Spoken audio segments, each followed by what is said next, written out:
Today I want to talk about the 2 reasons that bring you guys back to this channel every Sunday. Yeah, I'm aware that I have beautiful eyes.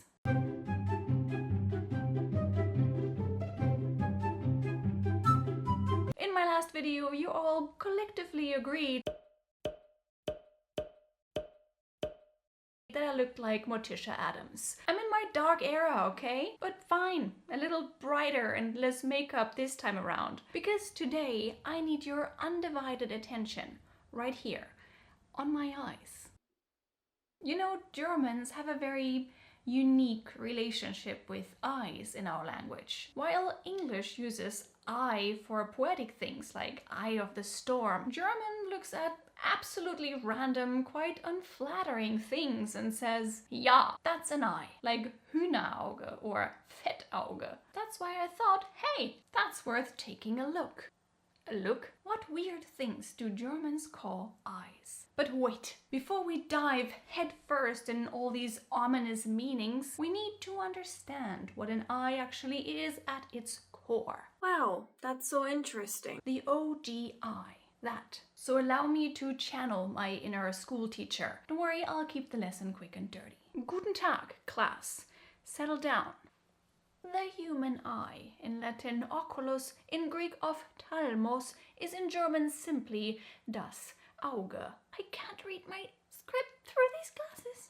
Physiologically speaking, it sits safely inside your Augenhöhle, literally the eye cave. Because why call it eye socket if you can make the human face sound like a dark fantasy dungeon? Framing the Augenhöhle, we have die Augenbrauen, eyebrows. And here we have die Wimpern, the lashes.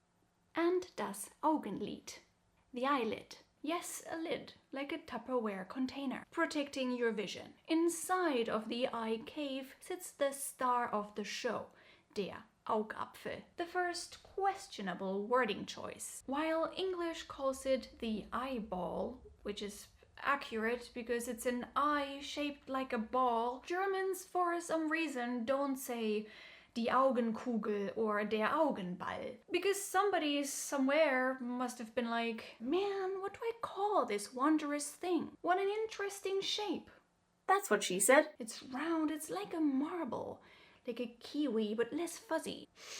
An apple. So I wonder, does an eye apple a day keep the doctor away? Only one way to find out. And then that happened. Der Augapfel. On top of the eye apple, you find the iris, die Iris. And in the center of it, that black bullseye, is die Pupille, the pupil. Thanks for your attention. Class dismissed.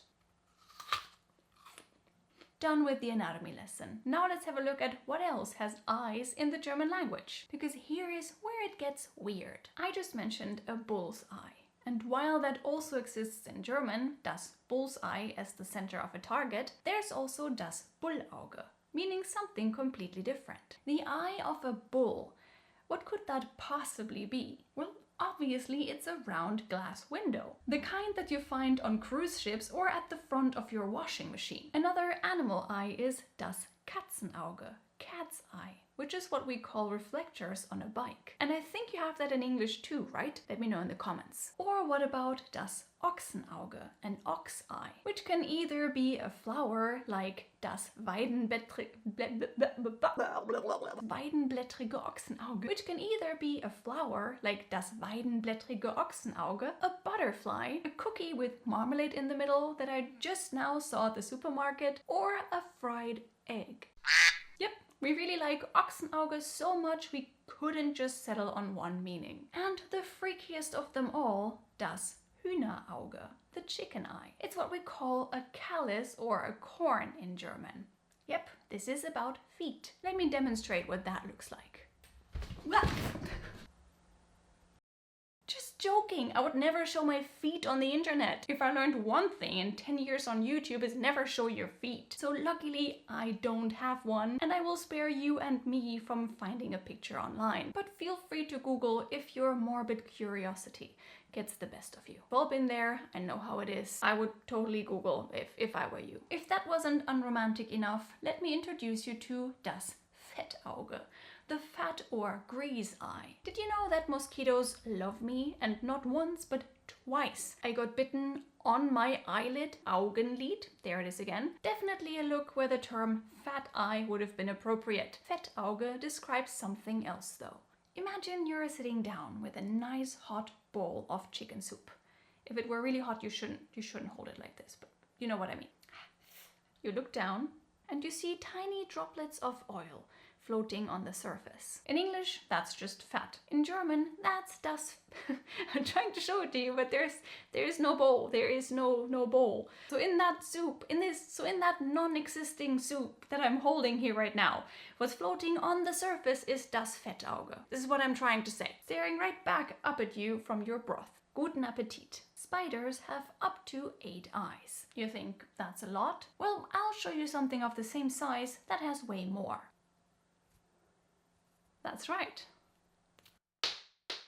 That's right.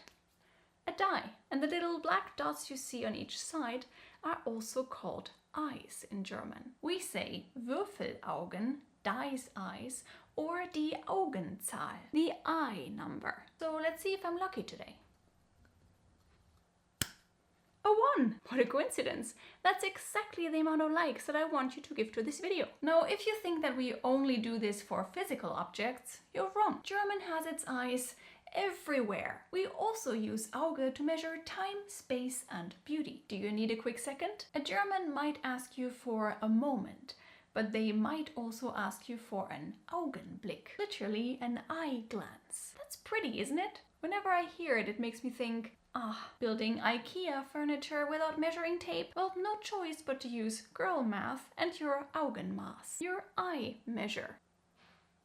Did you pull an all-nighter writing a YouTube video script last minute? Me neither. But if you did that, you'd have dark circles under your eyes. Die Augenringe. Eye rings. Like Saturn, but on your face. Rings like Saturn and craters like on the moon. I'm truly an Augenweide today. A real Augenschmaus. Because exactly, we say eye willow or eye feast for eye candy. An eye catcher is not der Augenfänger though. Germans instead call it der Hingucker. The look right at it. I really hope that you enjoyed looking at this video today and that it provided 1 or 2 eye-opening fun facts about the German language. Let's speak eye to eye for a moment. Consider subscribing or supporting me on Patreon if you like what you see. Until next time. Bye!